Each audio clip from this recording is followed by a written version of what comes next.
तो welcome all, आप सबका स्वागत है बुक 1 के चैप्टर सत्ता के नए केंद्र न्यू सेंटर्स ऑफ पावर। आज हम जो टॉपिक करेंगे वो है जापान। ये जापान वाला टॉपिक इस साल के सिलेबस में न्यू ऐड हुआ है। हालांकि इससे पहले भी जब कोरोना वेव आई थी, कोरोना की लहर आई थी, तो सिलेबस में कुछ नए टॉपिक ऐड हुए थे, इंडिया, इजराइल, रशिया, जो इस चैप्टर में थे न्यू सेंटर्स ऑफ पावर में, सत्ता के नए केंद्र में। लेकिन उसी वक्त जापान को ऐड करना चाहिए था, क्योंकि जापान उस वक्त भी और आज भी सत्ता का केंद्र है, काफ़ी बड़ी शक्ति बोला जाता है। खैर, आज हम जापान के बारे में करेंगे और इस वीडियो में हम जापान को इस तरह से करेंगे कि आपके सामने कोई भी क्वेश्चन आए तो आप उसको आंसर कर पाएँ। तो चलिए स्टार्ट करते हैं आज का वीडियो और टॉपिक। सबसे पहले हम करेंगे जापान के बैकग्राउंड के बारे में, पृष्ठभूमि के बारे में। जापान एशिया महाद्वीप के प्रमुख देशों या मेन कंट्रीज में से एक है। जापान 4 बड़े और 6,849 छोटे द्वीपों के समूह से बना है। तो टोटल अगर जापान को देखा जाए तो जापान एक आइलैंड से मिला हुआ देश है, या कई सारे आइलैंड या कई सारे टापुओं से बना एक देश है। यह सभी द्वीप या टापू प्रशांत महासागर, पैसिफिक ओशियन का हिस्सा या पार्ट है। जापान के निकटतम पड़ोसी, जो सबसे नियर बाय नेबर कंट्री है, वो है कोरिया और रूस। जापान की राजधानी हम सबको पता है टोक्यो है। इसके कुछ बड़े महानगर, सबसे बड़े बिग मेट्रोपॉलिटन जो सिटीज़ है या महानगर है, वो है योकोहामा, ओसाका और क्योटो। जापान को दुनिया का 11वां सबसे अधिक जनसंख्या वाला देश बोला जाता है, या 11वां सबसे अधिक जनसंख्या वाला देश जापान है। तो पॉपुलेशन की मैक्सिमम स्ट्रेंथ के हिसाब से देखें तो 11th रैंक आती है जापान की। जापान सबसे घनी जनसंख्या वाले शहरीकृत देशों में से भी एक है। मतलब जापान की जो पॉपुलेशन है, जनसंख्या है, वो हाईली डेंसिटेड है, घनत्व जनसंख्या का बहुत ज़्यादा है। और शहरीकृत जो इनकी जनसंख्या है वो सबसे ज़्यादा शहरों में रहती है, या अर्बनाइजेशन ज़्यादा हो चुका है, शहरीकरण जापान का सबसे ज़्यादा हो चुका है। देश का लगभग 3/4 या 3/4 जो एरिया या पार्ट या भाग है वो पहाड़ी है। और ये भाग पहाड़ी है, या 3/4 भाग पहाड़ी है, तो इस वजह से जापान की 125.36 मिलियन की जनसंख्या या आबादी संकीर्ण तटीय मैदानों, जो उसके नैरो कोस्टल प्लेन्स है, वहाँ पर केंद्रित है या सेंट्रलाइज है। ज़्यादातर आबादी यहीं रहती है, क्योंकि 3/4 भाग पहाड़ी है। तो संकीर्ण तटीय मैदानों पर जापान की सबसे ज़्यादा आबादी पाई जाती है। जापान को पॉलिटिकली, राजनीतिक तौर पर 47 शासनिक प्रांतों और 8 पारंपरिक क्षेत्रों में विभाजित या डिवाइड किया गया है। ग्रेटर टोक्यो क्षेत्र में 37.4 मिलियन, 37.4 मिलियन से अधिक निवासी या रेजिडेंट्स रहते हैं।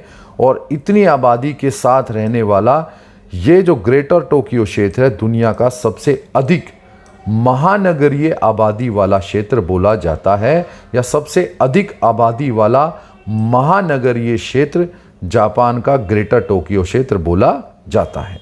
तो ये है बैकग्राउंड का इंग्लिश कन्वर्जन जो अभी हमने किया।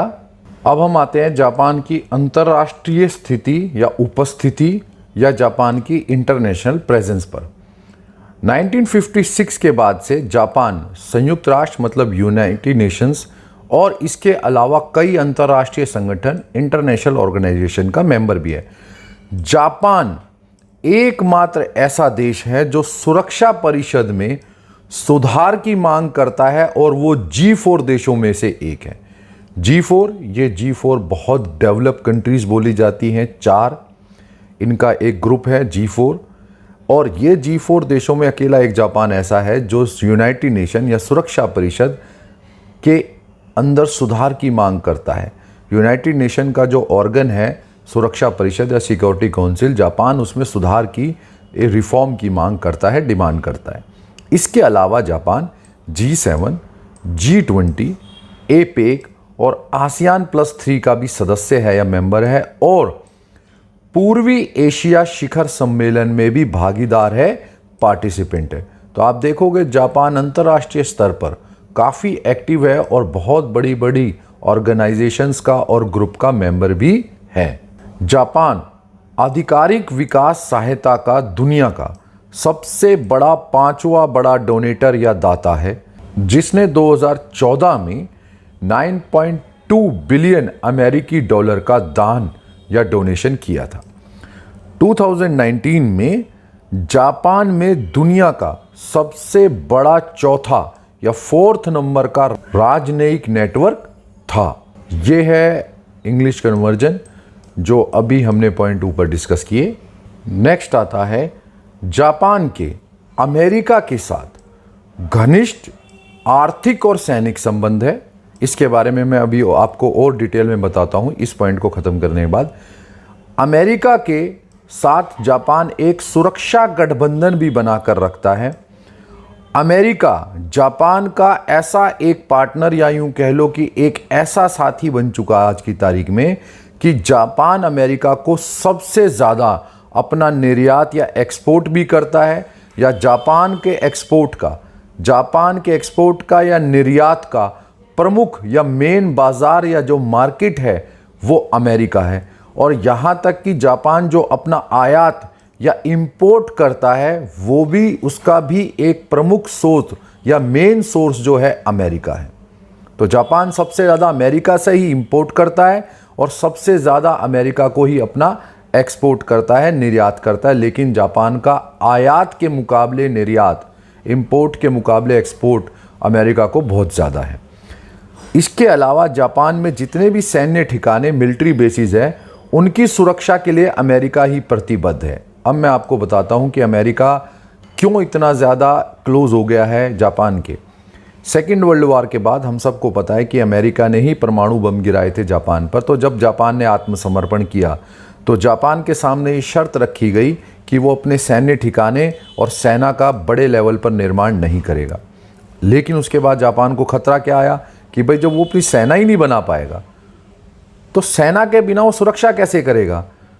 तो अमेरिका ने उसकी सुरक्षा की जिम्मेदारी ली थी कि जितने भी जापान के मिलिट्री बेस होंगे उनकी सुरक्षा और रक्षा की जिम्मेदारी अमेरिका की होगी और जापान की बाहरी सुरक्षा अंतर्राष्ट्रीय स्तर पर अमेरिका ही संभालेगा। तो ये रिस्पॉन्सिबिलिटी अमेरिका लेता है। और इसके बाद जापान ने अपने मिलिट्री बेसिस को ना बनाने का या यूं कह लो कि सेना का निर्माण ना करने का जो आत्मसमर्पण में शर्त को मान लिया था। जापान चतुर्भुज सुरक्षा संवाद या क्वाड, जिसके बारे में हम भली भांति परिचित है, उसका भी सदस्य है या मेंबर है। क्वाड में जापान के अलावा अमेरिका, ऑस्ट्रेलिया और हमारा भारत भी शामिल है। भारत प्रशांत क्षेत्र, इंडो पैसिफिक जो रीजन है, इसमें चाइनीज इन्फ्लुएंस, चीनी प्रभाव को कम करने के लिए, सीमित करने के उद्देश्य से ही 2017 में एक बहुपक्षीय सुरक्षा सहयोग या यूं कह लो कि क्वाड का निर्माण या इसमें सुधार किया जाता है। और यह मौजूदा संबंधों और सहयोग को दर्शाता है, प्रदर्शित भी करता है। ये है इंग्लिश कन्वर्जन जो अभी हमने ऊपर किया। जापान अपने पड़ोसियों के साथ कई क्षेत्रीय जो कह लो लोकल डिस्प्यूट्स में या रीजनल डिस्प्यूट्स में उलझा हुआ है। क्षेत्रीय विवादों में उलझा होने के कारण उसके कई देशों के साथ विवाद भी चल रहे हैं। जैसे दक्षिणी द्वीप समूह पर रूस के नियंत्रण का जापान विरोध करता है और इन दक्षिणी द्वीप समूह पर 1945 से सोवियत संघ का या सोवियत यूनियन का कब्जा था। इसके अलावा जापान का चीन से सेनकाक द्वीप समूह को लेकर विवाद है और ताइवान के साथ ओकिनोटोरिशिमा द्वीप को लेकर या ओकिनोटोरिशिमा को लेकर ताइवान के साथ जापान का विवाद पाया जाता है। तो जापान का इन तीनों देशों के साथ क्षेत्रीय विवाद या रीजनल डिस्प्यूट पाया जाता है। अब हम आते हैं जापान की सैन्य शक्ति पर, जापान की मिलिट्री पावर पर। जापान ग्लोबल पीस इंडेक्स 2020 में दूसरा सर्वोच्च रैंक वाला एशियाई देश है। जापान दुनिया के किसी भी, अगर आप दुनिया के सबसे बड़े देश देखो जो सैन्य बजट पर सबसे ज़्यादा खर्चते हैं, सबसे ज़्यादा सैन्य बजट पर खर्चने वालों में से अगर देखो तो जापान दुनिया में अपने आप को बड़े देशों में से एक स्थान को बनाए रखता है। देश की सेना मतलब कि जापान सेल्फ डिफेंस फोर्सेस देश के संविधान के अनुच्छेद 9 द्वारा प्रतिबंधित है। ये बहुत ध्यान से समझना, जापान की जो सेना है जिसे हम सेल्फ डिफेंस फोर्स कहते हैं, वो देश के संविधान मतलब जापान के संविधान के अनुच्छेद 9 द्वारा प्रतिबंधित है, रिस्ट्रिक्टेड है, प्रोहिबिटेड है। जापान का संविधान अंतर्राष्ट्रीय विवादों में, इंटरनेशनल डिस्प्यूट्स में युद्ध की घोषणा करने के जापान के अधिकार को और युद्ध में जापान के सैन्य बल के उपयोग करने के अधिकार को त्याग करता है। तो मैंने आपको बताया था अमेरिका के प्रतिबंध लगाने के बाद जापान ने ये बात मान ली थी आत्मसमर्पण करते हुए सेकेंड वर्ल्ड वॉर के बाद कि वो कभी युद्ध में नहीं करेगा और बड़े लेवल पर सेना का निर्माण भी नहीं करेगा। तो ये संविधान में बाकायदा उनके लिखित है कि जापान अपने युद्ध के अधिकार का त्याग करता है। ये है इंग्लिश कन्वर्जन जो अभी हमने ऊपर पॉइंट डिस्कस किए। नेक्स्ट आता है सेकेंड वर्ल्ड वॉर के बाद इराक और अफगानिस्तान में सैनिकों की तैनाती जापान का पहला विदेशी उपयोग दर्शाती है या प्रदर्शित करती है। बेसिकली इराक और अफगानिस्तान में जो ऑपरेशन चलाया था अमेरिका ने चलाया था। इसी कारण अमेरिका के चलाने के कारण और अमेरिका और जापान को देखते हम कि सैनिक संबंध होने कारण जापान ने सेकेंड वर्ल्ड वॉर के बाद पहली बार ऐसा हुआ कि इराक में और अफगानिस्तान में अपने सैनिक भेजे, और ये भी इसीलिए क्योंकि अमेरिका का ऑपरेशन था। नेक्स्ट आता है जापान एक महान शक्ति है, हालांकि उसने अपने युद्ध के अधिकार का त्याग कर दिया है। महान शक्ति हम सबको पता है, लेकिन फिर भी जापान अपने युद्ध करने के अधिकार का त्याग कर चुका है।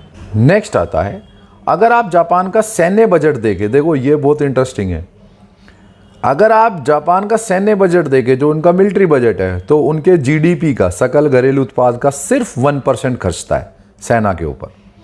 लेकिन अगर आप उसकी क्षमता, उसके कैलिबर, उसकी कैपेबिलिटी के हिसाब से, उसकी इकोनॉमी के मतलब उसकी इकोनॉमी की पावर के हिसाब से देखें, जो उसकी कितनी बड़ी अर्थव्यवस्था है, कितनी बिग एक इकोनॉमी है, उसके अकॉर्डिंग देखें तो सैन्य बजट पर अगर जापान अपना खर्च करना शुरू करे तो वर्ल्ड के टॉप 4th स्थान पर पहुंच सकता है, विश्व के 4थे स्थान पर पहुंच सकता है। इतनी बड़ी उसकी अर्थव्यवस्था है कि अगर जापान दुनिया के जितने भी बड़े बड़े देश अपने जीडीपी का परसेंटेज या प्रतिशत के हिसाब से सेना पर खर्च करते हैं और जापान भी अपनी इकोनॉमी का उसी हिसाब से जीडीपी का प्रतिशत खर्चे, तो जापान का सैन्य बजट वर्ल्ड में 4थे स्थान पर पहुंच जाएगा। इतनी उसकी क्षमता या कैलिबर है। नेक्स्ट आता है जापान की आर्थिक, वैज्ञानिक, प्रौद्योगिक और सांस्कृतिक शक्ति। जापान की इकोनॉमिकल, साइंटिफिक, टेक्नोलॉजिकल और कल्चरल पावर। रियल जो मैं कह रहा था आपको पहले भी कि जापान को न्यू सेंटर ऑफ पावर, सत्ता के नए केंद्र में जोड़ा जाना चाहिए। रियल जापान की शक्ति को, पावर को अगर आपको समझना है असली में, तो वो है इसकी आर्थिक, वैज्ञानिक, तकनीकी, प्रौद्योगिकी शक्ति।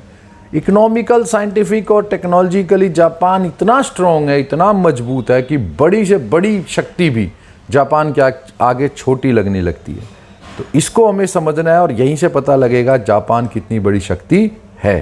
तो पहला आता है 2021 तक देश की अर्थव्यवस्था, जो जापान की अर्थव्यवस्था नॉमिनल जीडीपी के अगर हिसाब से देखो तो जापान की अर्थव्यवस्था तीसरी बड़ी सबसे अर्थव्यवस्था थी, और अगर पीपीपी परचेजिंग पावर के हिसाब से देखो तो चौथी बड़ी अर्थव्यवस्था थी वर्ल्ड में जापान की। तो ये जापान की इकोनॉमी की शक्ति को बताता है। ऑटोमोटिव, रोबोटिक्स और इलेक्ट्रॉनिक्स, अगर आप तीनों ही क्षेत्रों में देखो तो इन तीनों की उद्योगों में, इंडस्ट्रीज में जापान एक ग्लोबल लीडर है, वैश्विक नेता है। जापान ने विज्ञान और प्रौद्योगिकी, साइंस और टेक्नोलॉजी में इतना महत्वपूर्ण योगदान और यूं कह लो कि कंट्रीब्यूशन दिया है कि जापान के बिना बहुत सारी ऐसी इलेक्ट्रॉनिक चीज़ें हैं जो हम सोच भी नहीं सकते थे। उदाहरण के लिए अगर आपने सीडी, डीवीडी प्लेयर देखे हो तो उसका लेंस आता है जो रीड करता है, ये फिलिप्स ने बनाया था जो जापान की कंट्री है। और आज भी अगर कोई सीडी प्लेयर, डीवीडी प्लेयर बनाता है तो वो लेंस बनाने के बदले जापान के फिलिप्स कंपनी को कॉपीराइट देता है। ऐसे एक नहीं, हजारों लाखों एग्जाम्पल, उदाहरण हैं जिसमें जापान ने विज्ञान के अंदर, टेक्नोलॉजी के अंदर या तकनीक के अंदर, इलेक्ट्रॉनिक्स के अंदर स्पेशली बहुत सारे आविष्कार करके दुनिया को दिए हैं और योगदान दिया है, कंट्रीब्यूशन दिया है, और उसका पैसा भी जापान को मिल रहा है। नेक्स्ट आता है, जापान की संस्कृति दुनिया भर में प्रसिद्ध है, दुनिया भर में फेमस है। उसकी जो कल्चर है जापान का, इसकी कला, व्यंजन, संगीत और लोकप्रिय संस्कृति इसकी प्रसिद्धि या फेमस होने में शामिल है। अब इसमें प्रमुख या मेन क्या है? हास्य, एनिमेशन और वीडियो गेम। आप मानोगे नहीं, कोल्ड वॉर टाइम पर, शीत युद्ध काल पर जापान ने दुनिया भर की वीडियो गेम बनाकर यूरोप, अमेरिका, रशिया वगैरह को खूब बेची है, दबा के सबको बेचता था बनाकर। तो एनिमेशन और वीडियो गेम्स को एक उद्योग का दर्जा बना दिया, इसको एक इंडस्ट्री बनाकर जापान ने रख दिया। और दुनिया भर को ये वीडियो गेम आज भी देखते हैं कि पागल हो रखे लोग, ये कहीं ना कहीं जापान ही इसके पीछे है। तो ये आप मान सकते हो कि जापान कितना बड़ा अपने आप में खिलाड़ी है कि ऐसी ऐसी चीज़ बनाकर दुनिया को बेची है और दी है, जिसमें जापान की एक शक्ति पता लगती है कि जापान टेक्नोलॉजिकली, तकनीकी रूप में कितना ज़्यादा एडवांस है, आधुनिक है। नेक्स्ट आता है, जापान की कंपनियों ने वैश्विक स्तर पर, अगर आप ग्लोबल लेवल पर देखो तो जापान की कंपनियों ने हर प्रकार के उत्पादों को बेचा है, और अपने उत्पादों की श्रेष्ठता के दम पर जापान की कंपनियां सिर्फ ये नहीं है कि माल बेच रही है चाइनीज़ कंपनियों की तरह सस्ता बना, अगर आप उनकी क्वालिटी, श्रेष्ठता या गुणवत्ता को देखो तो सिर्फ अपनी श्रेष्ठता के दम पर जापान की कंपनियों ने अपने उत्पादों को विश्व में बेचा हो। अब चाहे वो टेक्नोलॉजी हो, प्रौद्योगिकी हो, ऑटोमोबाइल हो या रोबोटिक्स हो, जापान की कंपनियों के उत्पाद, मतलब जापान की कंपनियों के जो प्रोडक्ट्स है वो पूरे विश्व भर में प्रसिद्ध है, फेमस है। ऐसी ऐसी गाड़ियाँ टोयोटा बनाकर बेचता है पूरे वर्ल्ड को, होंडा, टोयोटा, ये पैनासोनिक, ये फिलिप्स, ये सोनी, कैनन, ऐसे ऐसे प्रोडक्ट बनाकर बेचते हैं जो दुनिया में भर में फेमस है। और जापान के प्रोडक्ट्स पर पूरे विश्व का, जापान के उत्पादों पर पूरे विश्व का, वर्ल्ड का भरोसा है, ट्रस्ट है कि वो बहुत अच्छे होते हैं और बहुत लंबा चलते हैं। नेक्स्ट आता है, अब ये बड़ा इंटरेस्टिंग है आपको समझने का, प्राकृतिक संसाधनों का अभाव होने के बावजूद नेचुरल रिसोर्सेज जापान में ना के बराबर है। और प्राकृतिक संसाधन का अभाव या ना के बराबर होने के बावजूद भी अपने औद्योगिक उत्पाद और उत्पादों के दम पर, केवल इंडस्ट्रियल प्रोडक्ट और प्रोडक्शन के दम पर जापान ने विश्व में अपना लोहा मनवाया है। अब कमाल की बात यह है कि जिस देश के पास कच्चा माल नहीं है वो औद्योगिक उत्पादन कर बेच रहा है। तो कच्चा माल जापान बाहर से खरीदता है क्योंकि उसके प्राकृतिक संसाधन बिल्कुल ना के बराबर है, रॉ मटेरियल बाहर से लेता है और अपना उत्पादन या औद्योगिक उत्पादन, इंडस्ट्रियल प्रोडक्ट या प्रोडक्शन करके दुनिया को बेचता है। तो ये जापान ने ऐसा काम करके विश्व में अपना लोहा मनवाया है। सेकेंड वर्ल्ड वॉर के बाद या द्वितीय विश्व युद्ध में महाविनाश के बावजूद, या यूं कह लो सेकेंड वर्ल्ड वॉर के दौरान या सेकेंड वर्ल्ड वॉर में, द्वितीय विश्व युद्ध में परमाणु बम का विनाश झेलने वाला एकमात्र देश जापान था या जापान है। और एक ऐसा देश जिसने परमाणु बम के विनाश को झेला, दो परमाणु बम के विनाश को झेला, उसके बावजूद भी आज भी जापान की अर्थव्यवस्था को विश्व में, वर्ल्ड में अग्रणी, विकसित और शक्तिशाली अर्थव्यवस्थाओं में गिना जाता है। तो आप सोचकर हैरान हो जाओगे, कितना शौक आपको लगता है कि एक ऐसा देश जो 45 में बिल्कुल दो परमाणु बम झेलने के बाद जिसकी अर्थव्यवस्था, जिसके लोग बिल्कुल ऐसे बिल्कुल विनाश तक पहुंच गए थे, वहाँ से जापान ने अपनी अर्थव्यवस्था को अग्रणी, विकसित और शक्तिशाली बना दिया। तो जापान कितना एडवांस है, कितना आधुनिक है, तो और कितना ज़्यादा अंदर ही अंदर शक्तिशाली है।